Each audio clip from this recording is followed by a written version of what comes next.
muy buenos días, Gabriel. Muchas gracias por la invitación. Bueno, a ver, la idea es compartir con vos cosas que están sucediendo a nivel provincial y que la verdad que a todos nos toma bastante por sorpresa.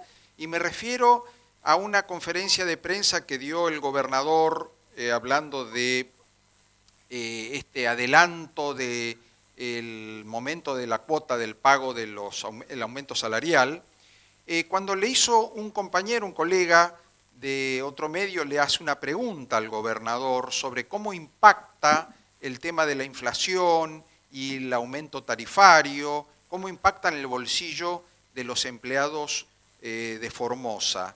Y la verdad que nos sorprendió bastante verlo a Infran como enojado por una pregunta que es de lo más elemental, ¿no? Una pregunta que te podría decir muy sencilla, ¿no?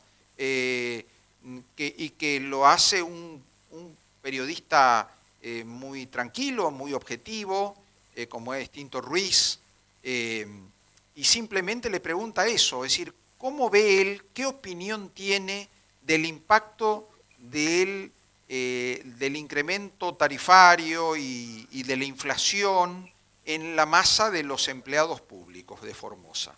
Me gustaría compartir con vos, Carla, este momento, este video del gobernador Infran, cuando le hacen la pregunta, y cómo él responde, pero dice, tu pregunta tiene mala intención. Estaba enojado, se enojó porque evidentemente está demasiado acostumbrado a que todo el mundo, cuando aparece, lo aplauda, y de pronto una simple pregunta de un periodista es como que lo desubica, ¿no? Si te parece, te puedo compartir este video y me das tu opinión después.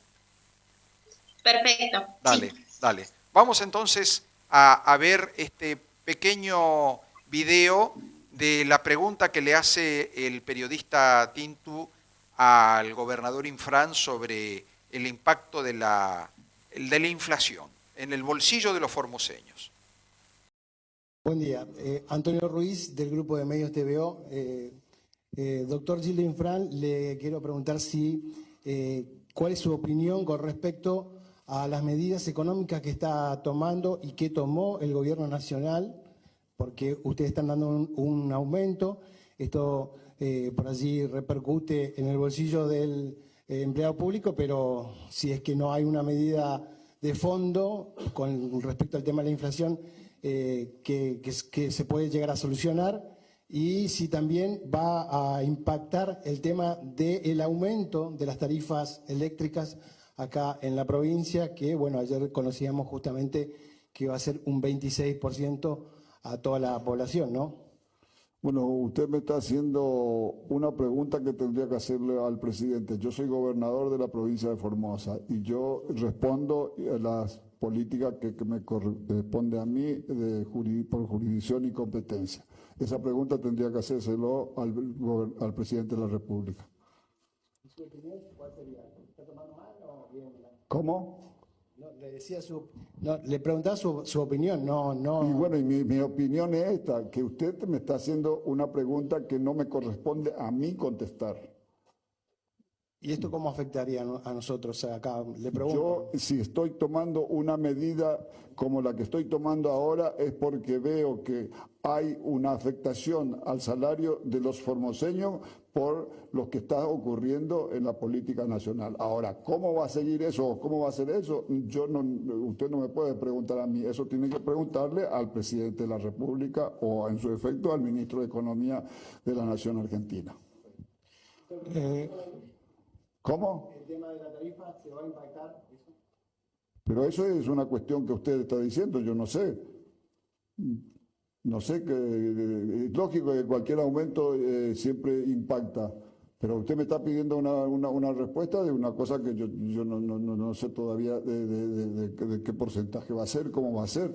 Por eso estamos tomando esta medida. Si usted fíjese, ya que usted lo está haciendo con mala intención, no importa, yo lo voy a contestar igual. Yo le voy a contestar igual. El aumento, según el índice hasta ahora, la inflación es del 23%.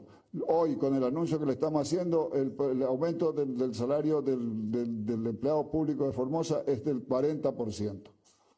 Hay alguna diferencia, me parece. Muy bien, pero yo no lo voy a entrar en discusión. Bueno, escuchaste, Carla, realmente llamativo, ¿no? Un enojo de una pregunta, si se quiere, inocente o elemental. Si tenés al gobernador ahí y hay un 6%, un 5% todos los meses de inflación, lo que está, digamos, en el mazo es hacerle una pregunta de qué opina del proceso inflacionario. A ver, todos opinamos todos los días del proceso inflacionario. Todos suponemos que Infran tiene una opinión sobre el proceso inflacionario. Es lo que le preguntó el periodista, pero lo sacó a Infran, lo puso tan incómodo, tan mal, y llegó a decir que el periodista tenía mala intención. Es que siempre hay una mala intención, digamos, cuando ponemos en situaciones de preguntas que no se pueden responder, ¿no es cierto? Como nos pasa en educación, como nos pasa con producción, siempre la culpa es del otro, digamos. Entonces, yo creo que claramente su respuesta está reflejando la interna que están viviendo hoy en día dentro del justicialismo, dentro del oficialismo. Y claramente las políticas nacionales, me parece que si estamos frente a un ejecutivo provincial, tiene que haber un plan como para el abordaje inflacionario por el que estamos pasando. Entonces quiere decir que no estamos preparados para abordar esta situación, digamos.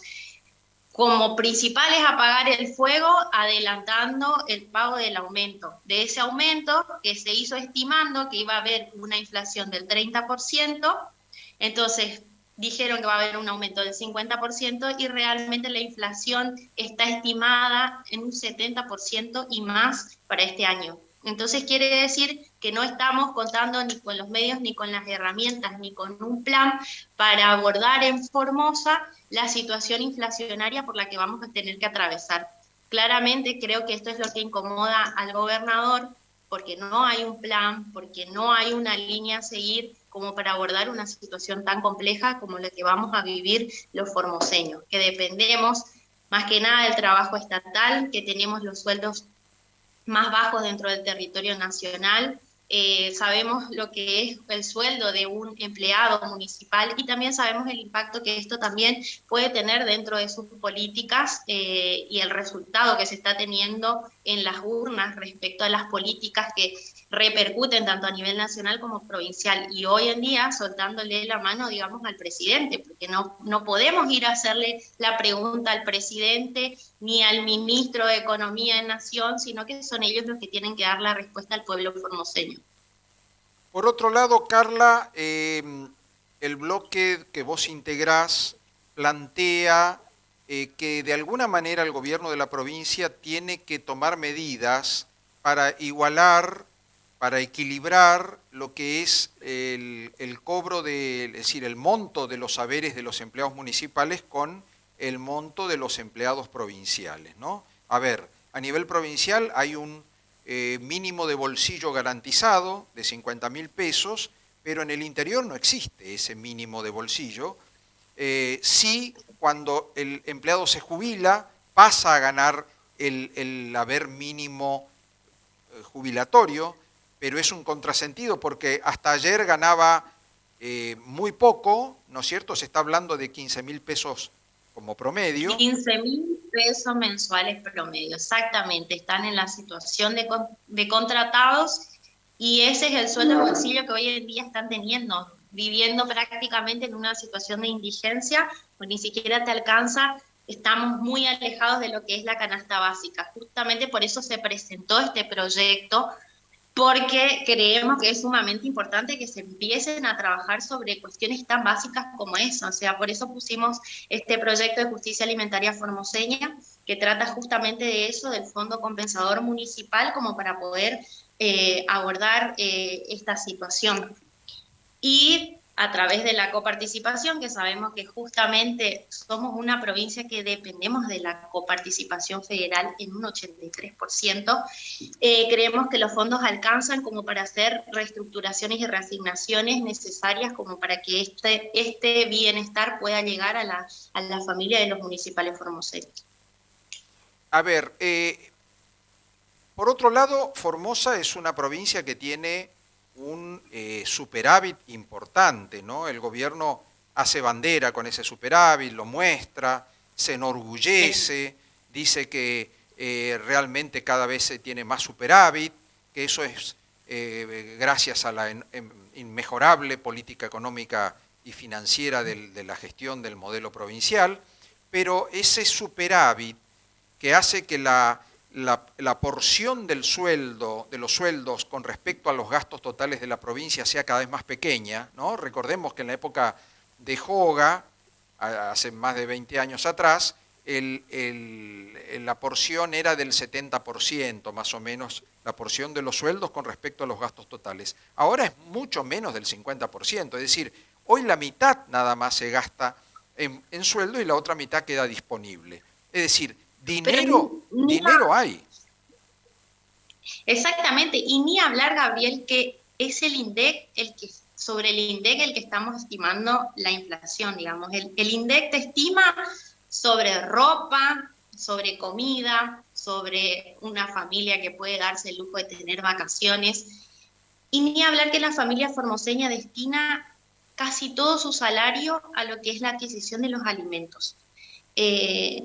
Acá no tenemos sueldos como para poder proyectar, digamos, más que nada, la proyección se hace sobre la canasta básica.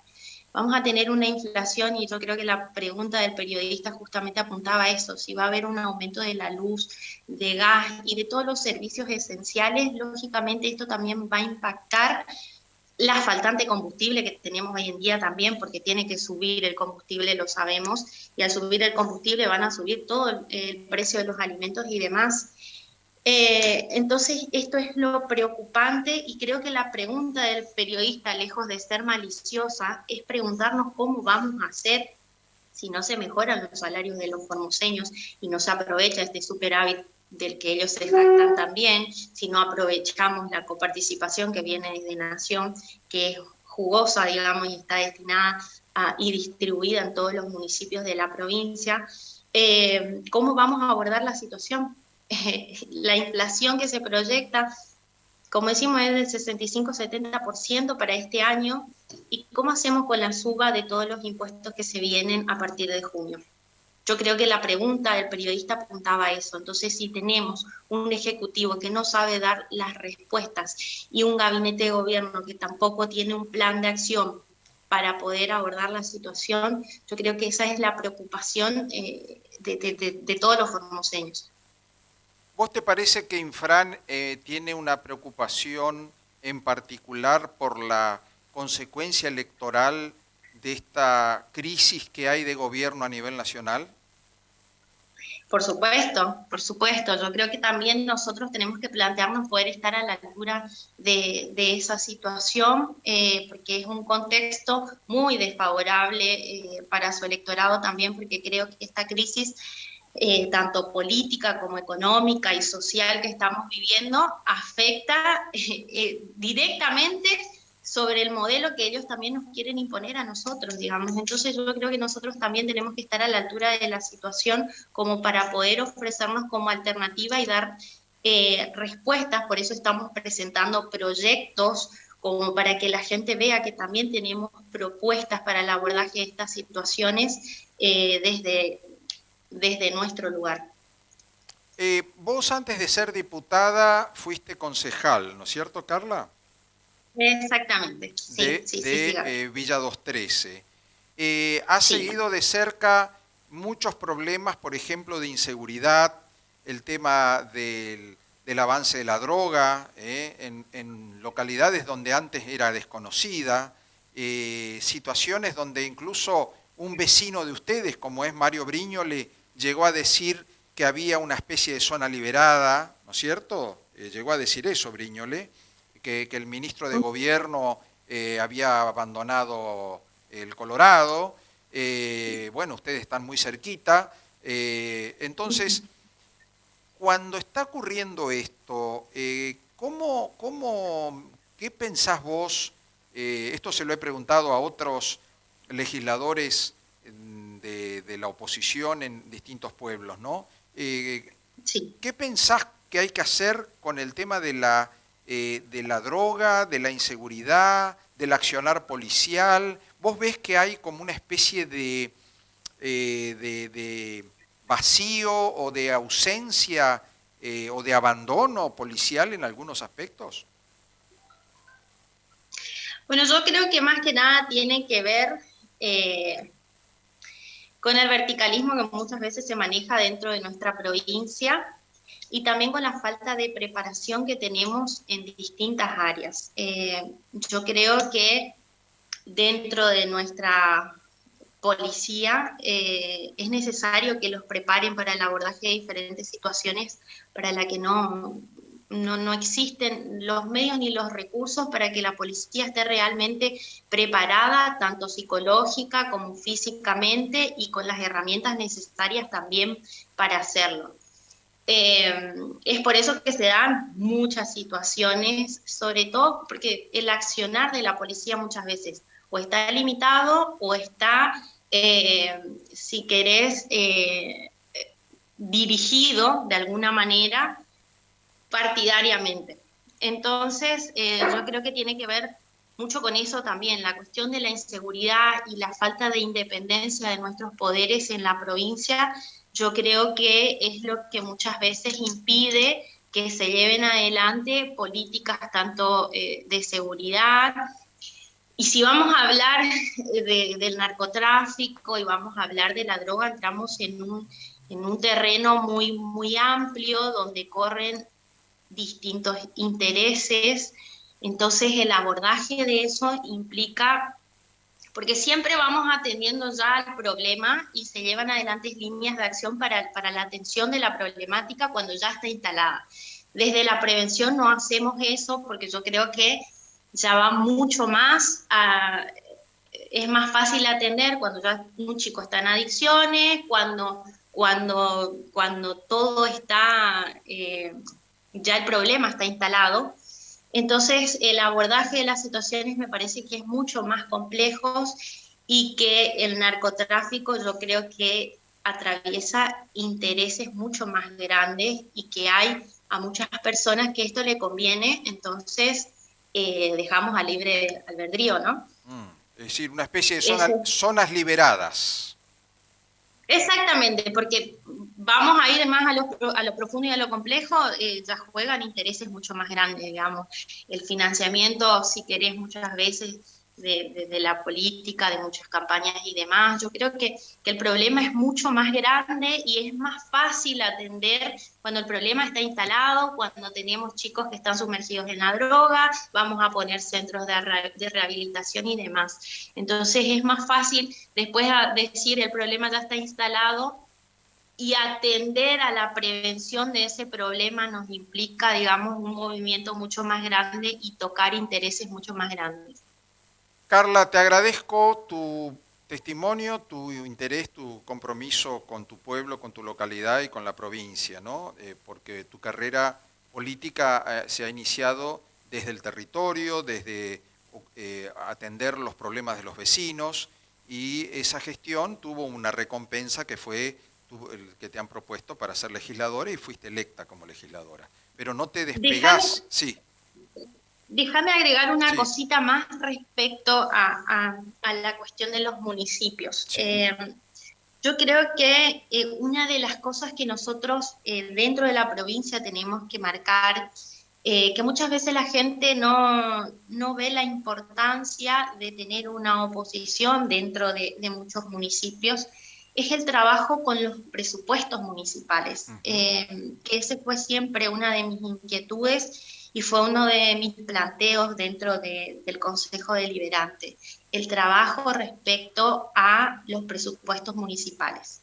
Yo creo que los fondos y el control de los fondos son sumamente importantes, y que muchas de las acciones que se dan a veces deliberadamente o democráticamente, si querés, del destino de esos fondos, por ejemplo, en el caso de las ayudas sociales y demás que existen dentro de los municipios, muchas veces se presta al asistencialismo o clientelismo, si querés, porque no existe un proyecto donde se enmarquen esas ayudas no se sabe cómo se accede, quiénes acceden, de qué manera acceden. Entonces yo creo que ese es un trabajo fino que también tenemos que hacer y preguntarnos, porque eso tiene que estar enmarcado y que una de las formas que nosotros tenemos de controlar muchas de las acciones que se dan es a través de eso. Yo creo que es una de las claves que la gente conozca el dinero que llega a los municipios, de qué manera se maneja ese dinero y que se rinda cuenta respecto a eso. Entonces, y muchas veces decimos, bueno, pero ¿y cómo se manejó tal cosa? Hay un fondo para todo, digamos, y dentro de los municipios está estimado cada uno de los conceptos sobre lo que se destina el dinero. Entonces, yo creo que es muy importante que la población se empiece a preguntar y también pida acceder, digamos, a esa información que tiene que ser pública y eso nos va a llevar a transparentar un poco más el manejo de las cosas. Gracias, Carla, muy amable. Hasta luego.